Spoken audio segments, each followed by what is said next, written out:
I'm going to tell you a story, and it's going to involve nature defending itself and how communications can be distorted and ill-received. Oh, and maybe a hint of a hot, sexy yoga class. Welcome to the Aurora Wasteland.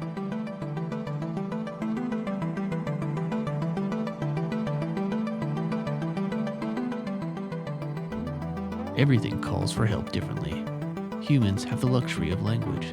To say we have a lot of them is an understatement. Other life on Earth has resorted to more basic forms of communication, basic as perceived by us, when in reality a lot of life has more efficient forms of sending out warnings. To steal a line from one of the greatest thinkers of our time, life finds a way. Every morning, Wade went for a jog. He'd leave his apartment and venture down into the river valley, where the plethora of trails would give him endless combinations to take. No 2 days had repeated themselves for months. He'd taken to bringing his camera with him a few years ago. The river valley provided beautiful vistas of the rising sun every morning, which he took photos daily, though the breathtaking rising sun wasn't the only part of his trip that he photographed. No matter what path he chose to start his run on, it always ended in the same place, a small grass area only a few minutes from the end of his run, a park that every morning was the host of a morning yoga class. Wade would slow his run and snap a few photos of the women as they exercised. Then, instead of rushing home to go all old man on them, he'd walk over to the group as they wrapped up their class and he'd show them the pictures he took. The group knew him well. Some of them knew him really well. Most of them, actually. He was good, if not a great photographer, and while he enjoyed taking pictures of the rising sun, the bedroom was where he did his best work. He'd recruited most of the women from the class to be models back at his place by snapping photos of them in the park, then showing the pictures to them. At first, the group acted insulted, but over time, his talent with a camera was undeniable. So, one woman caved, then another. Now, it was almost a weekly thing for one of them to come back with him. What happened after the photos were taken varied widely, depending on the woman you asked, though not as widely if you asked Wade. Once they were done and satisfied, he'd send them the pictures. One morning, Wade noticed something different as he slowed his jog and approached the small park. There was a different smell in the air, a smell everyone in the world knows, the smell of freshly cut grass. He hadn't noticed it before on his jogs, and he chalked it up to the city changing the time of day that it cut the grass at this particular location. But the smell of the grass wasn't the only thing that was different. As he approached the spot that the yoga group often utilized, he was confronted by the women running from the park. Panicked, he asked them what was wrong. He assumed the worst. He assumed one of them had been hurt, or worse, attacked by somebody. Only that wasn't the case. And the details of what actually happened are vague. But what Wade did manage to get from one of the women, as she ran past him, was that they had had an accident. All of them. Confused, Wade asked what kind of accident, to which the women replied in a harsh and embarrassed tone, the kind no one wants to talk about. It took a few minutes for what the woman had said to Wade to really sink in, and for him to understand. But once it did, Wade laughed. The women had pooped themselves, all of them.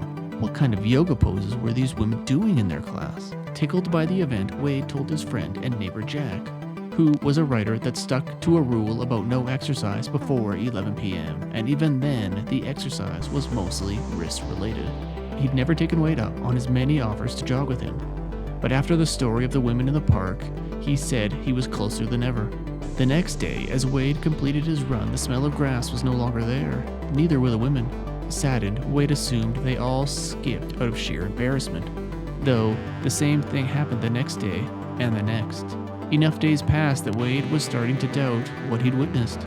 It wasn't until a week later that Wade smelled the grass again. As he approached where the women normally yogaed, he could hear them yelling before he even saw them.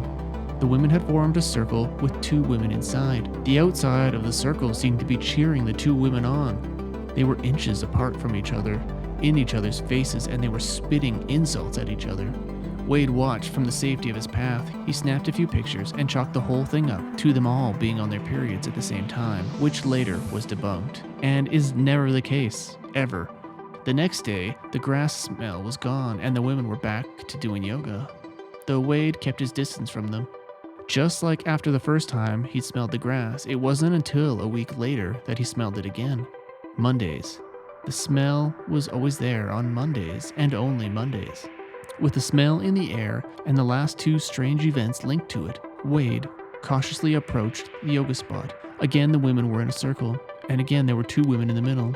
Only this time, they weren't yelling at each other. No, this time, one of the women had the other pinned down and was repeatedly punching her in the face. Over and over, Wade watched as the woman's hands came back bloodier and bloodier with each swing. Unsure of what to do, Wade snapped some pictures and called the police about it. He never heard back from them. Wade also filled his friend Jack in on the latest Fight Club-esque yoga club event. Intrigued by the idea and a possible story idea, Jack told Wade he would go with him next week.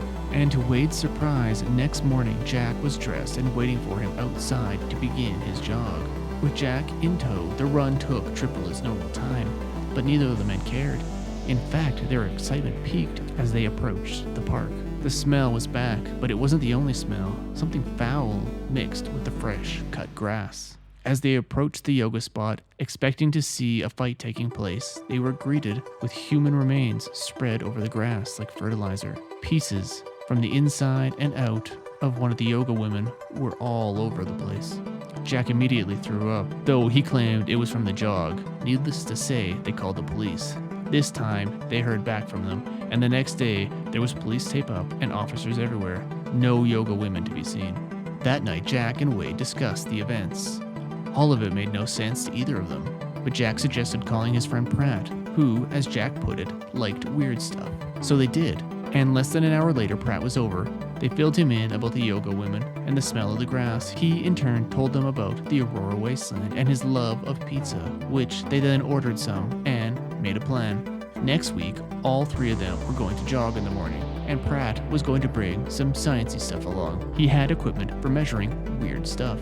That week, as Wade jogged by the park, he saw the yoga group had returned to their normal, non-fighting, and non-gut-spreading ways, though he didn't take pictures of them or approach them. As the next Monday arrived, Pratt met Wade at his apartment with a backpack full of snacks and a handheld something he couldn't remember the name of, but it was supposed to tell them if weirdness was in the air. Wade laughed at the idea.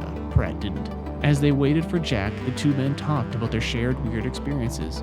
Wade told him that he once had a dream he was going to lose a tooth, and then later that day he did. Pratt countered that story by telling Wade he'd once died, but it was in a different timeline, so it didn't really count. The two men concluded that both of their stories were equally weird. With conversations running thin, the two men went out to find what was taking Jack so long. They were greeted by a note on Jack's door. It read, "Hey ladies, I can't stand the thought of jogging again, so I drove. Meet you there, Jack." So the two men, having only met less than a week ago, set out to jog together with a backpack full of trail mix, whatever device Pratt had, and Wade's camera. The jog and the trail mix were better than either man had hoped for. Pratt had more weird stories and filled Wade in on how exactly he'd once died. The thought of what they were actually there to do faded in the backs of their minds. It was only when the smell of the grass hit them that the two men remembered why they were there. Jack's car was the first thing they saw. Quickly after that, they heard howls of pain and pleas of mercy. Both men recognized the voice. It was Jack. They sprinted from the jogging path, following the cries of pain. The sounds of agony led them exactly where the two men thought it would, the same place the women had been doing yoga. A crucifix stood where Wade had previously taken pictures of the women. Jack was nailed to it, blood pouring down his naked body. The women stood around him in a circle, their hands in front of them. They all were holding something. The two men slowed their sprint to a cautious approach to get closer. What became apparent was that the women were holding grass clippings, piles of them, and they were chanting, something neither man understood. One of the women approached Jack, and with the help of a step stool, she shoved grass into his mouth, then sliced a lawnmower blade through Jack's chest, and presumably his heart. The screams of pain stopped. The grass in Jack's mouth mixed with his blood. As it fell down his body, the chanting increased from the women. Pratt and Wade froze in fear. Jack was dead. There was no coming back from that, like Pratt had once claimed he had. As the two men turned to leave, the women noticed them and sprinted towards them, grass falling from their mouths, their eyes green and angry. The two men did the only thing they could think of. They ran as fast as they could.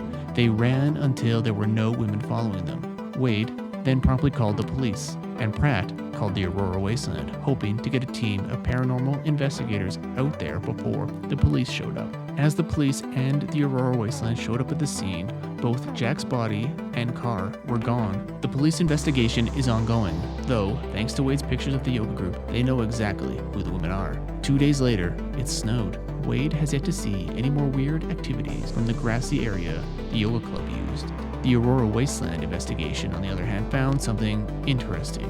The lawn cutting schedule had changed around the time Wade first reported strange activities. And then on the morning before Wade witnessed the strange events, the grass in the area had actually been cut. The smell of the fresh cut grass, while pleasant to humans, is actually a warning to other grass in the area. The leading Aurora Wasteland theory is that the grass warning somehow spread to the yoga group, and that they acted in defense of the cries for help. Wade has taken to peeing on the grass as he jogs past, just in case.